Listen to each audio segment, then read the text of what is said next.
ටැරෝ කාඩ්පත් වලින් අපි අද කතා කරනවා මකර ලග්න හිමියන් ගැන.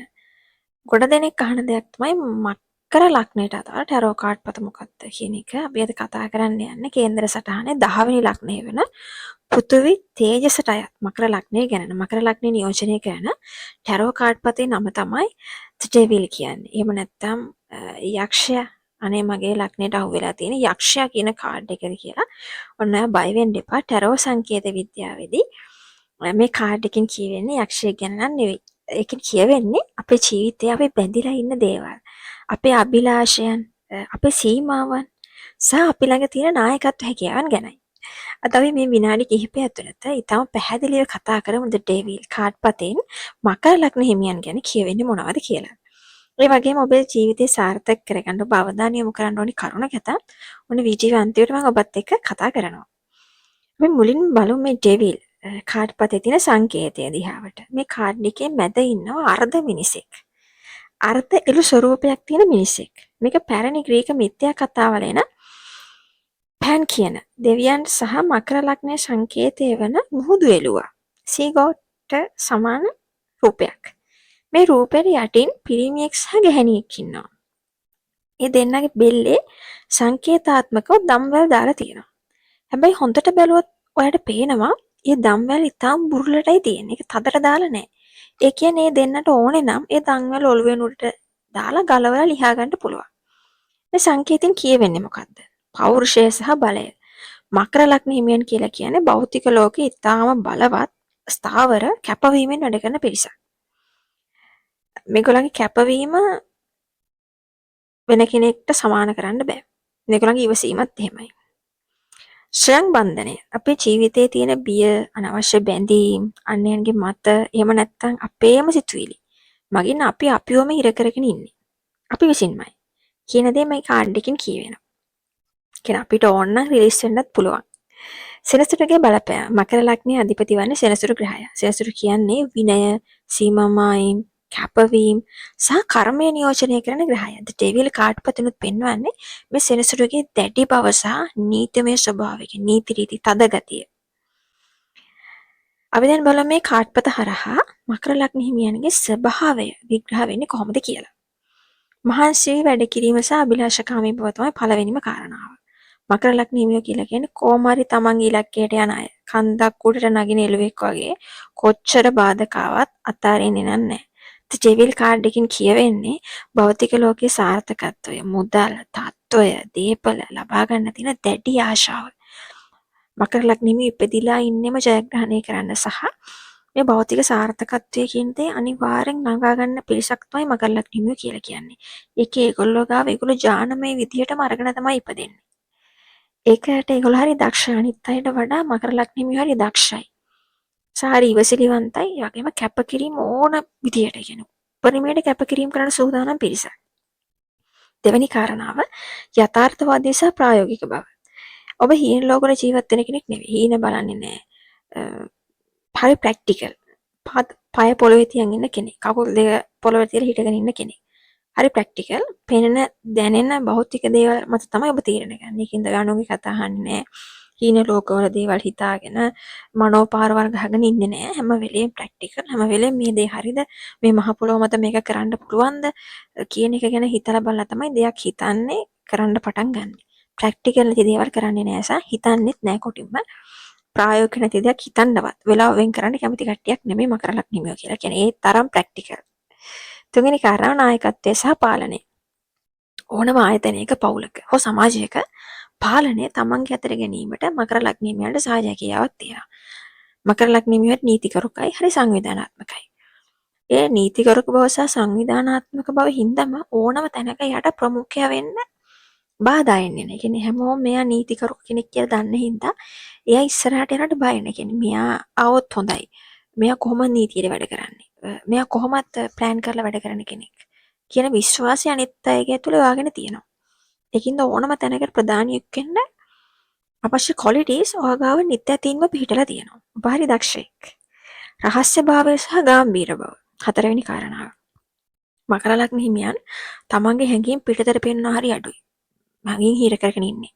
පිටතට ඉතාම තද නීතිකරුව කෙනෙක් විදිහට තමයි පේන්නේ. ඇතුළතින් හැබැයි හරි සංවේදී. සහ වගකීම් සහගත හිතක් තියෙන්නේ. ඒ කියන්නේ ඕනම දෙයක තමන් ගන්න තීරණයේ වගකීම තමන් ගන්න ඕනේ කියන එක දන්න කට්ටිය. පිටතට හැඟීම් නොපෙන්නුවට හරි සංවේදී කියලා කියන ආදරයේදී තමන්ගේ අයට රිදෙනවට එහෙම කැමති කෙනෙක් නෙවෙයි. මකර ලග්න හිමි හරි ආදරණීයයි සහ හරි පරාර්ථකාමී චරිතයක්. හැබැයි ආත්මార్థකාමී වගේ තමයි ඉන්නේ. අපි දැන් බලමු මකර ලග්න හිමියන් විශේෂයෙන් අවධානය යොමු කරන්න ඕනි කරුණු. මේ ටැරෝ වල ද ඩෙවිල් කාඩ් පත මකර ලග්න හිමියන්ට දෙන ලොකුම අනතුරු ඇඟවීම සහ උපදෙස් කිහිපයකුත් තියෙනවා. බලමු ඒවා මොනවද කියලා. පළවෙනි එක වැඩවලට පමණක් වහල් වීම. ඒ කියන්නේ මකර ලග්න හිමියන්ගේ තියෙන ලොකු ප්‍රශ්නේ තමයි වැඩවලට වහල් වෙනවා. සාර්ථකත්වයේ පස්සේ යන පාරේදී ඒ කියන්නේ පවුල, සෞඛ්‍ය, මානසික සුවේ, කායික සුවේ මේ කිසිම දෙයක් නෑ තැකීමක් කරන්න. වැඩට බැස්සොත් ඒ වැඩේ තමයි ඉන්නේ. ගොඩක් අය මකර ලග්න හිමියෝ සල්ලි පස්සේ දුවන ගතිය වැඩි. ඒ කියන්නේ ඒගොල්ලෝ භෞතික දේවල් වලට වහල් වෙන ගතියක් තියෙනවා. ඒ කියන්නේ පවුලට බැඳීම් වලට වඩා ඒගොල්ලන්ට භෞතික සැප සම්පත් පස්සේ දුවන ගතිය වැඩි. ඒගොල්ලෝ භෞතික සැප සම්පත් පස්සේ දුවනකොට ඒගොල්ලන්ට පවුල ආදරය මේ දේවල් මගහැරෙන්න පුළුවන්. ඔබ අවසානයේ මේ භෞතික සැප සම්පත් ළඟා කරගෙන පවුල ආදරේ හොයද්දී මේ හැමදේම ඔබට මගහැරිලා ඔබට ඒව හොයාගන්න බැරි වෙලා ඉතින් බැරි තරම් දුර ඇවිල්ලා එන්න පුළුවන්. ඒක නිසා ওই භෞතික දේවල් පස්සේ දුවනකොට ඔයාගේ පවුල සහ ආදරණීය වෙනුවෙන් කාලය වෙන් කරන්න අමතක කරන්න එපා සහ ඔබේ සෞඛ්‍ය ගැනත් බලන්න. ඔබ කොයිතරම් ලොකු ප්‍රකෝටිපතියෙක් වුණත් වැඩක් නැහැනේ. ඔබ ලෙඩෙක් නම් සෞඛ්‍යයට සහ ආදරණීයන්ට මුල් තැන දෙමින් භෞතික සාර්ථකත්වය ළඟා කරගන්න කියලා ඔන්න ටැරෝ ඔබට මතක් කරනවා. දෙවෙනි දේ තමයි පාලනය කිරීමේ ආශාව. ඒ කියන්නේ හැම දෙයක්ම හැම කෙනෙක්ම තමන්ගේ පාලනය යටතේ තියාගන්න හදන්න එපා. අනිත් අයට නිදහස දෙන්න ඕනි. අතිකලස අන් අය පාලනය කරන්න යාමෙන් ඔයාගේ සම්බන්ධතා බිඳ වැටෙන්න පුළුවන්. කියන්නේ හැමදේම ඔයාට ඕනි විදිහට තියාගන්න හදනවා. හැම තැනක්ම ඔයාගේ පාලනය ඔයාට ඕනි විදිහටම තියාගන්න හදනවා. අන්න ඒක චුට්ටක් ඔබ මග ඇර ගන්න ඕනි. මොකද ඔයා වගේම අනිත් අයත් හරි ආසයි නිදහසේ ඉන්න. ඔයා වගේම අනිත් අයත් ආසයි යාළ කැමති දේවල් කරන්න. ඔයා වගේම අනිත් අයත් ආසයි යාළ කැමති පැතිවලින් දියුණු වෙන්න. නිසා අනිත් අයට උදව් කරන්න. යාළුවා පාලනය කරන්න එපා. ඔබ අනිත් අයත් එක්ක එකට එකතු වෙලා ගමනක් යන්න. ඔයා යටත් කරගන්න යන්න එපා. ඔයා අනිත් අයට යටත් වෙන්න කැමති නෑ වගේම අනිත් අයත් ස්වාධීනව ගමනක් යන්න කැමති කියන එක චොට්ටක් තේරුම් ගත්තාම ඔන්න මේ වැඩේ ඔබට පහසු වෙයි. තුන්වෙනි කාරණාව ඍණාත්මක සිතුවිලි සහ අනවශ්‍ය බිය. මට මේක කරන්න බැරි වෙයිද? මේක වෙලාවද? ඊට පස්සේ මේ වයස හොඳයිද? සමාජය මං ගැන මොනවා හිතයිද කියන බය නිසාම සමහර වෙලාවට මකර ලග්නින්ව තමන්වම හිර කරගන්නවා. මතක තියාගන්න දැම්මල් තියෙන්නේ බුරුලට. අපි කතා කරානේ. ඔබට ඕනම වෙලාවක ඍණාත්මක සිතුවිලි වලට පයින් ගහලා නිදහස් වෙන්න පුළුවන්. ඔබට නැගිටලා ඉස්සරහට යන්න පුළුවන්. හතරවෙනි කාරණාව තමයි භෞතික සැප සම්පත් වලට පමණක් සීමා වෙන්න එපා. ඔන්න මුදල් තත්ත්වය විතරක් නෙමෙයි ජීවිතය කියලා කියන්නේ. ආධ්‍යාත්මික පැත්ත, ආදරය, අභ්‍යන්තර සතුට ගැන තොන අවධානය දෙන්න ඕනේ. අපි මුලින්ම කතා කරා සල්ලි පස්සේ යන්න මෙපා. ආදරේ දිනා ගන්න, ආදරණීයන් එක්ක ඉන්න. ඔයාගේ මානසික සෞඛ්‍ය ගැන හිතන්න. මොකද ඔයාලට මේවා තේරුම් ගනිද්දි ගොඩාක් පහු වෙලා තිබුණොත් අන්න පොඩි පසුතැවීමක් ඉන්න ඉඩ තියෙනවා ජීවිතේ. ඒක නිසා අභ්‍යන්තර සතුට ආදරය ගැන ඔන්න අවධානය යොමු කරන්න. පස්වෙනි කාරණාව තද බල බව අතහැරලා නම්‍යශීලී වෙන්න. කියන්නේ ලෝකය වෙනස් වෙනවා. වෙනස් වෙන තත්ත්වයන්ට අපි නම්‍යශීලීයි ෆ්ලෙක්සිබල් වෙන්න ඕනි. තද නීතිවල මෙලිලා ඉන්න ගියොත් මානසික පීඩනය ඇති වෙනවා. මොකද අපි අනම්‍යශීලී වෙන්නේ අපි අනම්‍යශීලී වීම ඇතුලේ අපිව ප්‍රශ්න වෙන එක. ඒක නිසා අපි නම්‍යශීලී වෙලා වෙනස් වීම වලට අනුවර්තනය වෙලා වෙනස් වීම වලට පුරුදු වෙලා අපි ජීවිතේ ඉස්සරහට යන. එතකොට ජීවිතය හරි පහසුයි. අවසාන වශයෙන් මකර ලග්න ඔබට මතක් කරන්න තියෙන ද ඩෙවිල් කියන්නේ නරක කාඩ් එකක් නන් නෙවෙයි. ඒකෙන් කියන්නේ ඔබට භෞතික ලෝකයේ ජය ගන්න විශාල ශක්තියක් අධිෂ්ඨානයක් තියෙනවා කියන එකයි. ටැරෝල ඔබට දෙන උපදේශ තමයි මේ භෞතික සාර්ථකත්වයට යන ගමනේදී ඔබේ ආදරණීයන් බැඳීම් සම්බන්ධතා සංවේදීතා ඔබේ සෞඛ්‍ය ගැන හිතන ගමන් මේ ජයග්‍රහණය කරා යන්න කියන එක. ඔබ කල යුත්තේ ශක්තිය නිවැරදිව කළමනාකරණය කරගන්න එක විතරයි.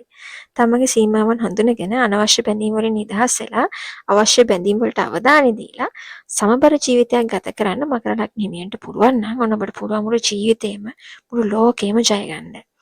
ඔබත් මකර ලග්න හිමියෙක් නම් හෝ ඔබේ ආදරණීයෙක් මකර ලග්න හිමියෙක් නම් ඔන්න ඔබට මේ කියපු කාරණා කොතරම්ද සත්‍යද කියලා ඔබට අදහසක් ඇති. අපේ වීඩියෝ එකට ලයික් එකක් දාන්න අමතක වෙන්න එපා. ඒ වගේම අපිව සබ්ස්ක්‍රයිබ් කරලා අපිත් එක්ක ඉදිරියට යන්න එකතු වෙන්න කියලා ඔබට ආරාධනා කරනවා. ඒ වගේම මකර ලග්න හිමි ඔබේ ඉදිරි කටයුතු හැම දෙයක්ම සමබරව සාර්ථක කරගන්න ඔබට ශක්තිය ධෛර්ය වාසනාව ලැබෙන්න කියලා ඔන්න ඔබට මම මුළු හදවතින්ම සුබ පැතුම් එකතු කරනවා.